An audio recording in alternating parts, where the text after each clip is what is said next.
listen to. Well, you're about to because of your proximity to this speaker system. I was just down in Cocoa Beach, Florida, and just south of Cocoa Beach, Florida is a huge Air Force base that takes up 115,000 acres of oceanfront property. They have military housing on the beach. Major Nelson didn't have oceanfront property, and he was an astronaut with a motherfucking genie.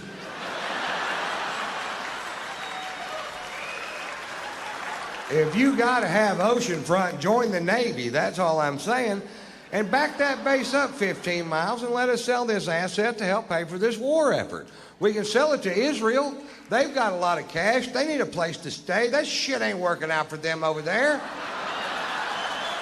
And it's the only part of Florida they don't already own. And we take the money we make from selling the rest of Florida to Israel. We buy Mexico, fix it up, and flip it.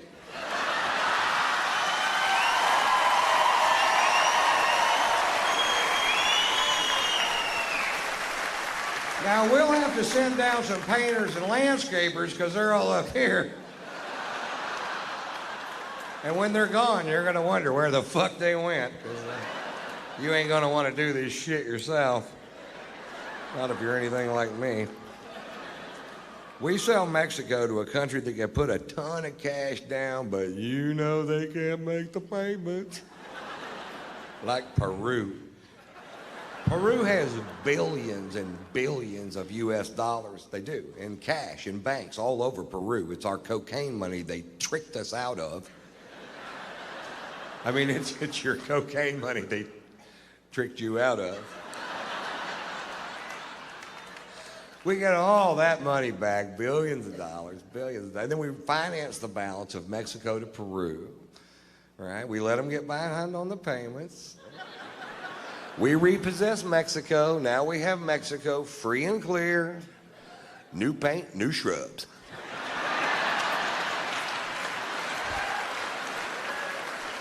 And with all that cocaine money, we start buying countries south of Mexico. We buy them all. We buy Belize, Honduras, Nicaragua, El Salvador, Costa Rica. And every time you buy one of those countries, that long-ass wall this country needs to build gets a little fucking shorter, doesn't it? Until eventually we buy back the Panama Canal, which we built anyway, stand there and go, swim this, bitch.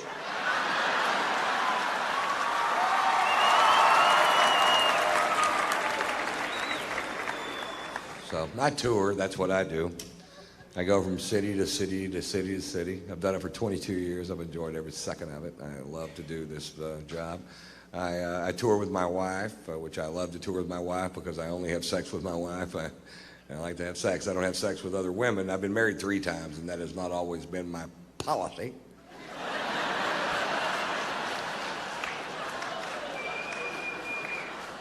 But I'm 51 years old, and I said if I got married again, I'd quit all the running around. And to tell you the truth, I find a lot of comfort in having one sex partner because she knows what I like, and I know what she won't do.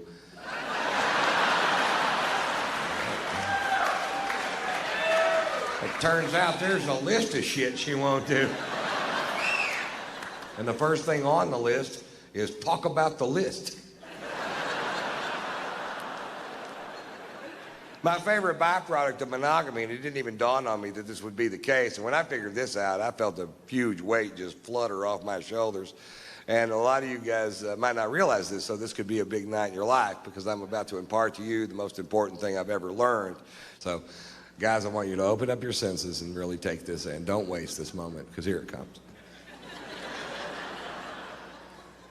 Ready? Here it comes. Guys, if you only fuck your wife, you can't get caught. Feel it? You feel it? Nobody gives a rat's ass. Nobody's ever gonna kick in a bedroom door. You motherfucker, is that your old lady?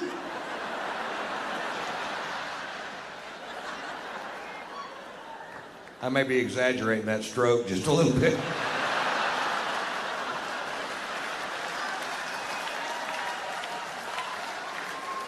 but still a ferocious piece of ass, although easily winded.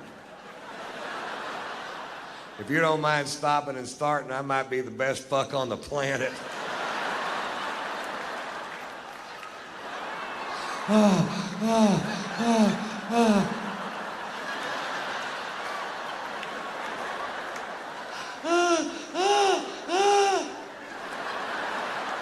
That's the way I roll, ladies.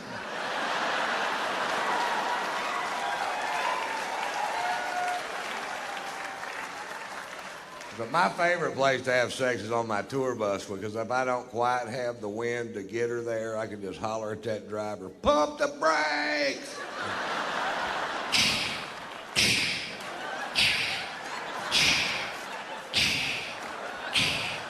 Faster!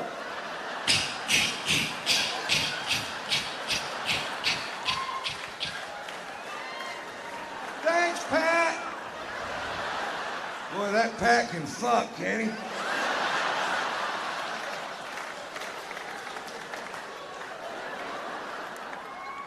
Actually, you can't get caught having sex with your wife. My wife and I were going at it one afternoon, and the housekeeper walked in, which is way better than the other way around. It happens the other way around. You end up saying things like, "I'll pack my shit as soon as it quits burning."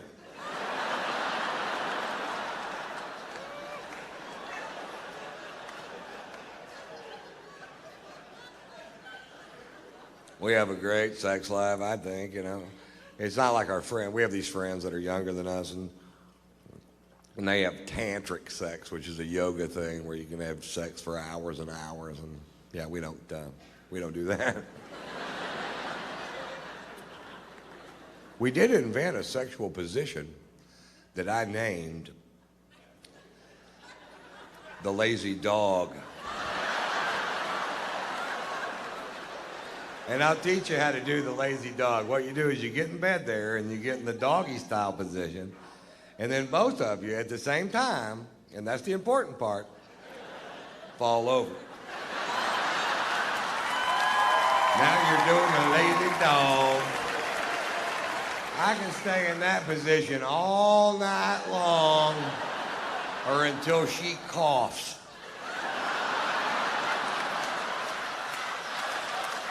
Once she coughs me out, I'm out for the night. There's no more lazy dog that night. She sneezed me out one time, and my own dick hit one of my own nuts and hurt it. And now I have difficulty interpreting her sexual noises. She'll be, I don't know if she's about to come or sneeze, which makes me a nervous lover, which causes premature ejaculation.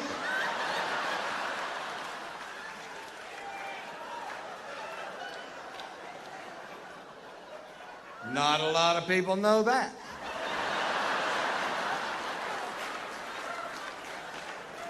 And not a lot of people know this. It was actually Richard Milhouse Nixon in his 1968 inaugural address who first said, "Shake for me, girl. I want to be your backdoor man." A lot of people think it was Led Zeppelin, but it wasn't. Richard Nixon. I'm like 80% sure.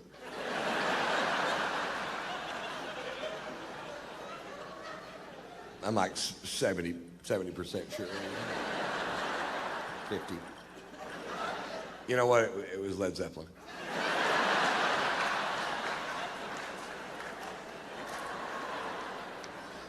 You know what somebody called me today? A metrosexual.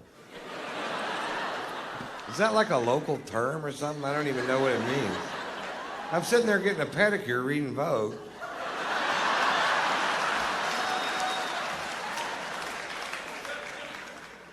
My wife got me a certificate to get a pedicure because she thinks my feet are nasty.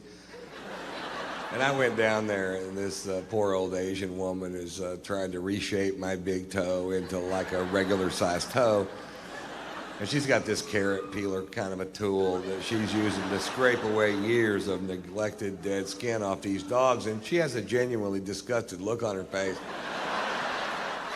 And she looks at me and she goes, "Pedicure not only for you."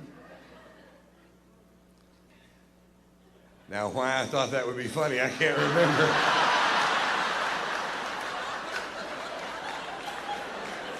Maybe I did it wrong. Pedicure not only for you. Nope.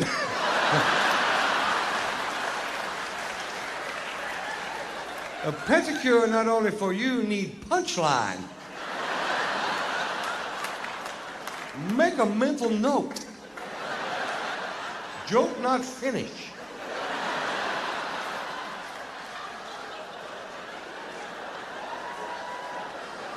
Add punchline. Make funny for everyone.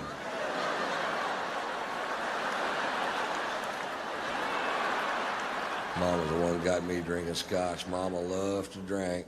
She loves her scotch, man. Mama loves all things scotch. She likes Highland scotch, Lowland scotch, single malt scotch, blended scotch. She likes to fucking tape.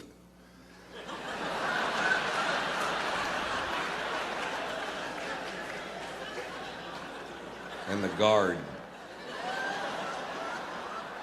And the hop.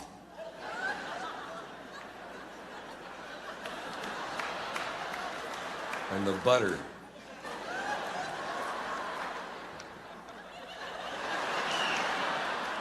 I'll make a mental note. Do tape last. It's only one funny.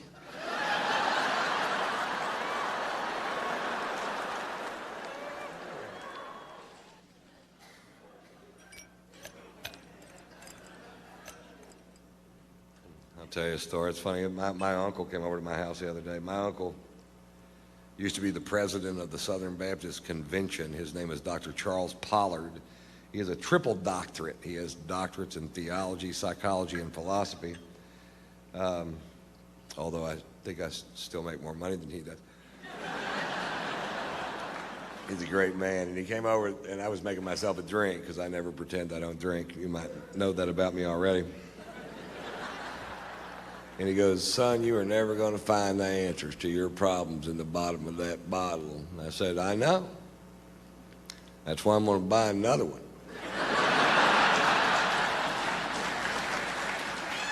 I knew that son of a bitch was a dud the minute I laid eyes on her. Look at that no-answer piece of shit. Take me to the liquor store. I've got some questions.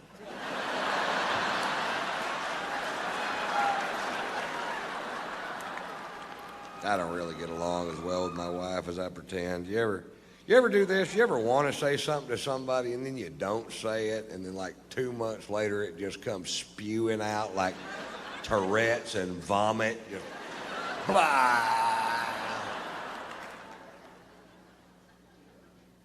First time I met my wife's sister was at her mother's 75th birthday. They live up in Connecticut, and we took the plane up, and they're very wealthy, and there's a big party of 150 people at this huge house, and we're at a round table of about 15 people down front. And her sister is a published chef, and she owns a restaurant in Connecticut, and she owns a cooking school in France, and she's married to a guy from France. And she's a snob, but they're all snobs, so I figure, fuck, she'll be a snob probably. She's a big old snob, too, big old rounding, big old gal, big old taste everything that comes out of the kitchen kind of a snob, kind of a big old rounding, big old gal, big and whoopah, whoopah. Almost a stay home and go for the records kind of a snob. Here's my Dr. Phil story. Every year, Doc and his family rent a yacht for 12 days in the Mediterranean, and that's their vacation. And it's the only way he can get away, because he is the most famous person in America. He's the most recognizable face, 6'4", bald dome head, porn mustache. You can spot him from any fucking where. And because he seems so approachable on television, and he really is approachable, I mean, he's a sweetheart of a dude, but people are always, anytime he goes out in public, they're just, oh, what about this? And that's fine at first, but eventually it will eat the skin off your fucking bones if you can't walk out of your house without somebody going, hey, my brother-in-law's all fucked up in the head, and I was wondering if you could just sit out for just a second. Come back here, asshole! And that's exactly how it happens. I've seen it, and so that's what they do. Well, this summer, my wife and I went on vacation to France and Monaco, and I need a break too. Sometimes I do 140 cities a year. I do more dates than any other comic, more cities than any other comic working the day because I just love fucking doing it.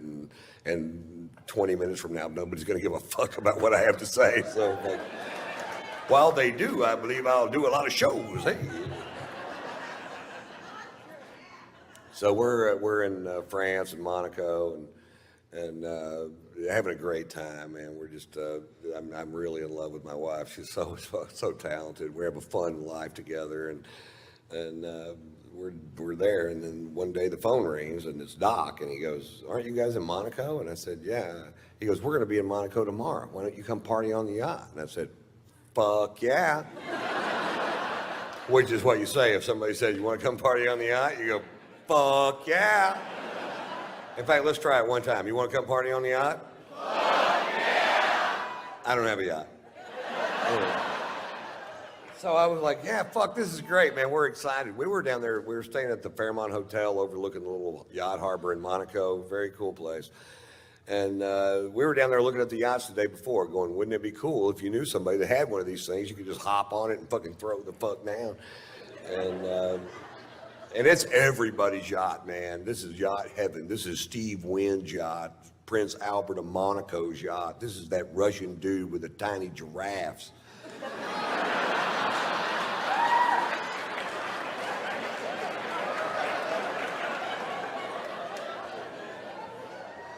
Anyway, they're coming in at 6:30 the next evening. So the next morning we wake up, or next afternoon we wake up and we go have this amazing lunch. And we're drinking this fucking great wine from France, probably. That'd be my guess if I had to guess, and I did have to guess. France. And we were just having a great day, sex, and just a fucking, and then we go down to the fucking harbor that evening at 6:30, sure enough, Doc's backing in a 165-foot yacht. I'm not sure that's how they do it, but.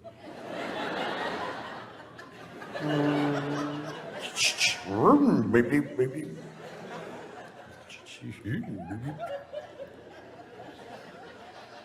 So the only way to get on the yacht is to walk on this gangplank to get on the yacht. And I'm walking on the gangplank going, nobody's stopping me. And we get on the yacht, and there's our friends from California halfway around the world. Are you fucking kidding me? How much fun are we having? I'm hugging everybody. There's a bunch of people on the yacht. Anytime I'm hugging you and I'm in a strange place, what I'm really doing is looking over your shoulder trying to find a bar. That's why I'm turning you.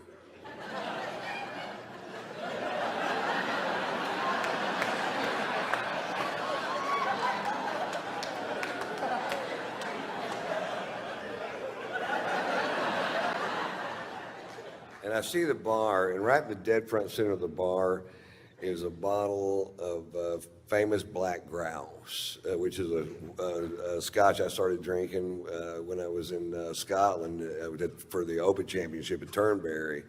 And you start looking at what the Scots drink, and that's what they drink. And I'm like, oh, fuck, yes. And there they had a bottle of it on the fucking, it's kind of hard to find. And the bartender poured me a big old glass of whiskey, way bigger than this one. And I'm like, I'm in such a great mood. It tasted better than I'd ever tasted any fucking scotch ever. I'm like, oh, good Lord. What is that? That tastes like butter honey aged in Lindsay Lohan's pussy.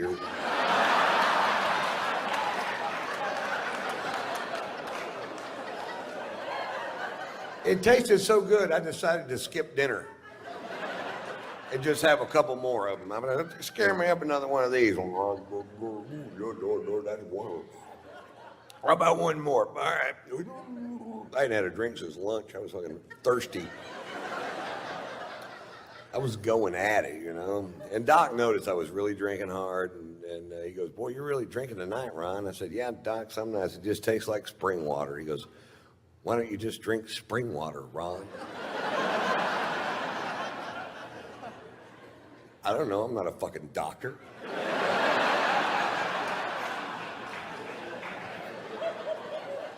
So this is going on for fucking hours. Now they really love Margot.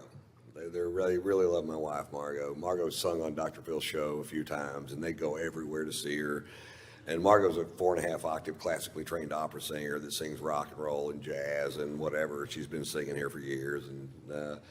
And Robin McGraw loves to goad my wife into singing, and my wife loves to be goaded into singing, so they make a great little fucking team. And so we're on the back of this yacht, and Robin goes, "Come on, Margot, sing for us." And Margot gets up. There's people on the back partying on all these yachts, and there's bars on the pier, people out there. And Margot gets up and she sings. They love jazz in France and Monaco. They have jazz clubs all over the place. And she gets up and she sings a jazz standard at full voice, which I don't get to hear her sing at full voice. She sings around the house, but not at full voice. And when she sings at full voice, it makes me cry. And oh no. And she finishes the first song at full voice, and people stand up on the back of all these yachts and start cheering. They go, "Yeah!" And I'm like, "Oh, how cool is this, man? They really dig jazz." I forgot how much they dig jazz. She gets up and sings another song, fucking screaming. And then people are gathering up around the back of the boat. And by song 4, there's 400 people behind the boat listening to her sing. You could hear a pin drop, just like this, pin drop. And she's just killing it. And I have a little secret. I am fucking hammered, man. I am so drunk. I can't even believe it my fucking self how drunk I am. I'm like, Jesus Christ. Whoa. And I'd get a drink and I'd take one little sip out of it and I'd talk to somebody, I'd look back and it's empty. I'm like, "Anybody else drinking out of this glass?"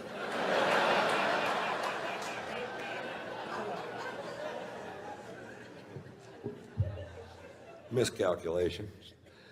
Anyway, she does, I don't know, 7 or 8 songs, and she goes, "Okay, guys, that's enough." And she sits down, and Doc goes, "Well, Ron, you want to do something?"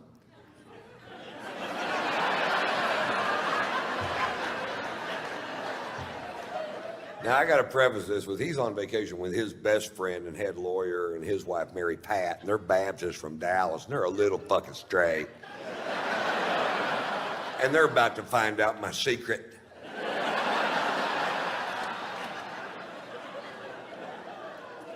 About 20 years ago, I was doing a bit that was so vile that I only did it for about a week, and I just quit doing it. I'm like, this is not the direction I want to take my crowds or my show.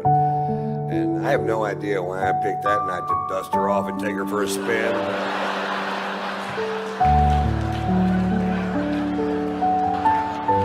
Yachts are pulling up anchor on both sides of us as fast as they can pull them up. They're leaving the harbor so fast there's a surfable wake. There's a stampede of tiny giraffes diving off the pier, swimming towards the ocean in certain death. People are pulling their kids off the pier. I don't think they hurt me. I'm going to do it again. Doc goes, "That's enough out of you, Ron." And Margot's tapping me out. You ever been tapped out? Come on, baby, it's time to go. She's seen it. "Come on, honey, let's just go back to the hotel. It's time for us to go. Come on, baby. Baby, let's just go back to the hotel. Come on, Ron."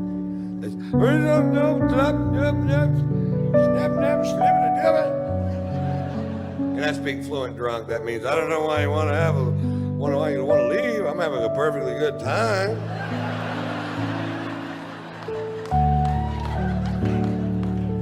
Turns out there was a consensus. I'm like, "Okay, I'll leave." Now the only way to get off the ship is to walk back off that gangplank, and at the end of the gangplank there's an 18-inch drop off, and my wife's in front of me, Margaret's in front of me, and I get to the end of the gangplank. Doc goes, big step, Ron. I said, thanks, Doc, thinking I'd made a big step towards something. Fuck, I don't know. He's a big psychologist, not me. It's amazing how much speed you can pick up in 18 inches. It's nothing like falling over on the same level that you're already on. I slammed down to that fucking pier. I landed square on this elbow, dislocated this shoulder, put a 4-inch gash down the back of my arm, and I was so drunk I just bounced off that pier.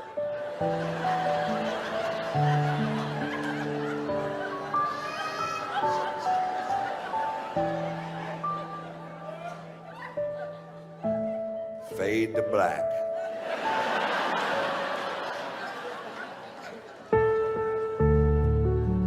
I wake up the next morning with the shoe buddies. All I can do is lay there in bed and go, shoe buddy.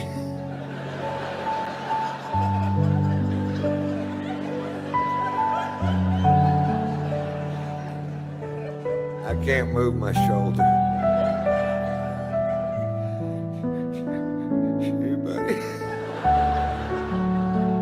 My shirt stuck to my arm with blood and giraffe hair and whatever the fuck else you find on a pier.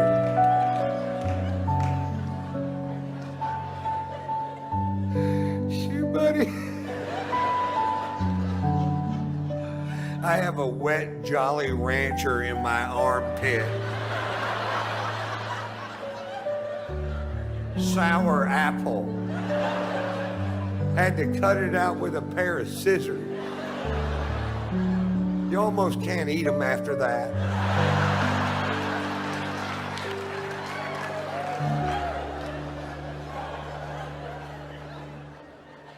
Shoot, buddy.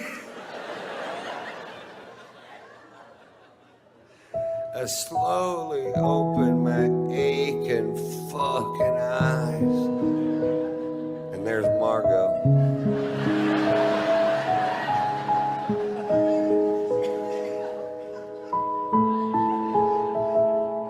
What happened?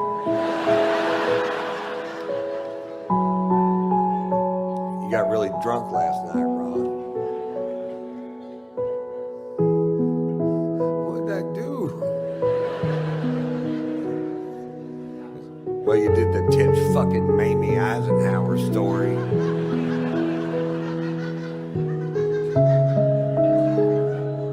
Did Mary Pat laugh?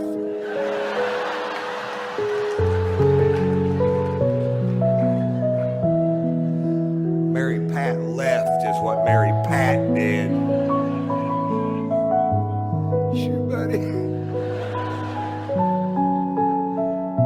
You think they're gonna invite us back over to party on the yacht today? Because I don't know what's gonna happen now, Ron. I don't know. Walks out of the room, slams the door. And I just start berating myself. I'm like, why do you do that, Ron? Why do you get so drunk and ruins things for other people? Why can't you just drink like a regular goddamn person? Is that too much to ask? You have a wonderful son and a beautiful wife, a great career. Why don't you make some changes in your life that'll make a difference in the long run? And about then the phone rang. It was Doc, and he goes, you guys gonna come party on the yacht? And I said, fuck yeah! We're traveling at half the speed of smell. We got passed by a kite. There was a goose behind us, and the pilot was going, go around. We get halfway to Phoenix, we gotta go back. It's a 9-minute flight. Can't pull it off with this equipment.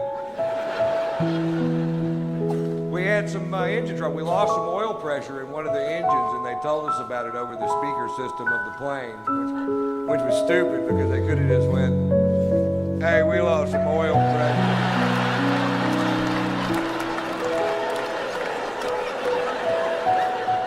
Heard ya.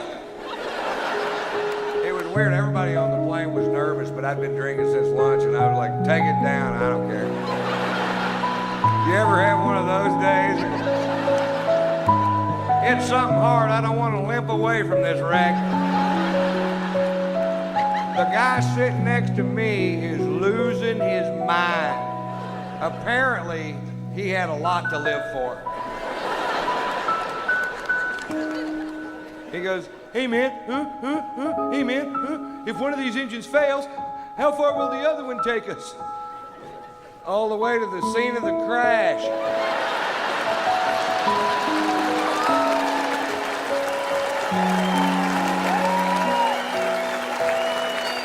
Which is pretty handy, because that's where we're headed.